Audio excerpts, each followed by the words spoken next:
Why did this prediction come true? You're going to be eaten by a brontosaurus. While this one didn't. You're going to die alone. Why did they cut Matthew Perry? And what is this movie really about? Nope, it's not only about COVID and global warming, guys. Let's dive deep. Or... we're all gonna die! Yes. Things were pretty tense in Don't Look Up, but do you know what was even more tense than that? Don't Look Up's Rotten Tomatoes score. Just like the people from the movie who couldn't agree about the comet issue, the critics and viewers couldn't agree on how to perceive the film. And here's why. There were a bunch of viewers who were deeply frustrated with the absurdity of the film's plot. And also for many of them, the allegory seemed to be way too obvious. Here's an example of the most common question that people had. Why did the president and her team behave so absurdly? Shouldn't they have thought about their own safety first instead of money? Like, isn't survival the most basic instinct? When the other metals are factored in, the comet actually contains almost $140 trillion worth of assets. Fuck 40 trillion. Yes, that's a comedy movie. It's a satire. Everybody gets that. But the thing is that while the president and her team were extremely caricatured, the rest of the characters seemed to be pretty coherent. Take Dr. Mindy, for example. He had layers, like a real human does. Dr. Mindy was trying to do the right thing, but at the same time, he met huge resistance, which combined with his ego boost and turned things pretty complicated. Well, June, sweetie, sometimes in life things are, they're complicated and they just... Okay. Dr. Mindy's complicity made his character feel more realistic. The same can be said about Miss DiBiase, aka the Yelling Lady. She was also a multi-layered character, wasn't she? Miss DiBiase believed in science and tried to do the right thing, but unfortunately, most of the time her emotions took control. Maybe it's supposed to be terrifying. When we're all 100% for sure gonna f***ing die! Or take Timothée Chalamet's character. I fucking love fingerling potato. Let's get... Same here, dude. He appeared only in the second part of the film, but even having so little screen time, his character felt so true and alive. Dr. Mindy, can I be vulnerable in your car? Yeah, go ahead. I've met a lot of people, and I've never met anyone like you, and I feel a connection with you on a level that... I don't know, I haven't told anyone else. And going on a limb, but do you want to spend more time together? Like, come on, even the greedy general had layers. He pretended to be a good guy, while in reality, he found his own weird way to use his power. Or whatever his sick game was about. They charge an arm and a leg for this stuff. 10 apiece ought to do it. Oh, okay. Here, grab a water. Thank you. The critic's point is next. Almost every character in Don't Look Up had some sort of complicity that made them believable and real, except for the president and her team. For some reason, those were just some sort of cartoonish evil dudes. With the grown-ups now, Randall. Of course, it was funny and spectacular to watch them, but why didn't the creators make them a bit more realistic? Why did the president's team remain dumb and flat till the end of the story? Like, wouldn't the movie be more sharp and smart if the message wasn't too on the nose? Could be. But that's the way Adam McKay and his outstanding crew saw the movie, okay? Okay. Maybe, if you're making a film that's meant to be an allegory to the world's biggest and most complicated problem ever, which is global warming, of course, maybe you should be as simple as possible. Otherwise, your message won't be heard. And focusing on how dumb the government could be actually helps to deliver the message. You guys, the truth is way more depressing.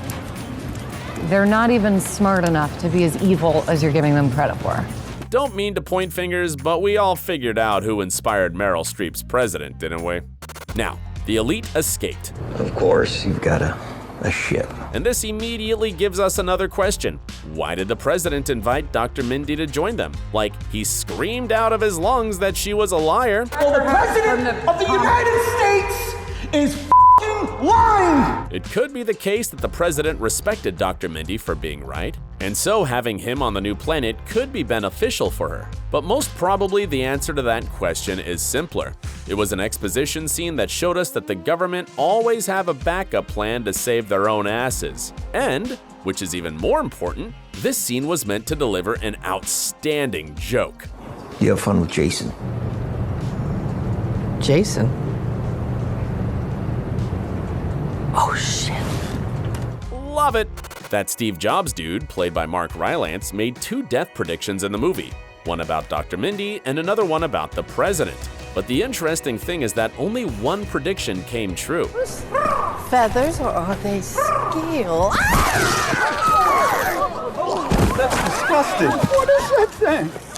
I believe that's called a brontosaurus. Obviously, Dr. Mindy didn't die alone, but with his family and friends. So what's the deal with the predictions?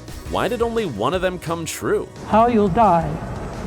It's a 96.5% accuracy. It seemed that Dr. Mindy found a way to reach his 3.5% survival chance, and we have a nice theory why that could happen and what it really meant for the movie. There was a breaking point for Dr. Mindy when he finally realized how things were hopelessly messed up. Giant comet the size of Mount Everest hurtling its way towards planet Earth is not a fucking good thing.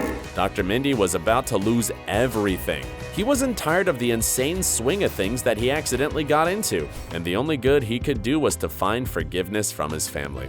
Maybe Isherwell's prediction would come true if only Dr. Mindy agreed to join that ship, but his algorithms underestimated the power of Doctor's will. Dr. Mindy wanted to fix things, and at least he succeeded in fixing his family relationship. Doesn't that bring hope to all of us? That we can change things for ourselves? That we can unite and do better before it's too late? We really did have everything, didn't we? And this idea brings us to the real hidden message behind the movie. Of course, you don't need to be a genius to understand that Don't Look Up implies climate change. But if you give it a second look, you might find something else about it. For us, most importantly, Don't Look Up is about people's disagreements. The tragedy of our world is that we can't agree even with basic questions. Everybody looks for benefits and for political subtexts everywhere. And nobody trusts scientists. Well, unless they offer us some cool things like cell phones, Diet Cola, airplanes, etc. You guys discovered a comet? That's so dope. I have a tattoo of a shooting star on my back. That's terrific. And we only come to an agreement when the danger is directly in front of our faces. Perhaps one of the most powerful scenes in Don't Look Up is when people actually looked up and saw that dang comet. That's when everyone finally reached an agreement for a question that seemed to be an obvious one, though it was too late. Another lesson that the movie reminds us about is the importance of having a family, because in the darkest times, you can only rely on those who you love. And it's so satisfying seeing that many A-list actors delivering the message. Like, come on! Name any other movie that included at least half the number of celebs that Don't Look Up did. That definitely means something. Heck, they even got Chris Evans for a super short scene. Wait, did you miss him? Yeah, this pin points both up and down. We also know that Matthew Perry was meant to be in the film, but for some reason he was cut. His character name was listed as Dan Paquette, but now according to IMDb, Michael Chiklis played him instead. And unfortunately, nobody knows that yet. But at least we can have a glance on Perry from behind the scenes.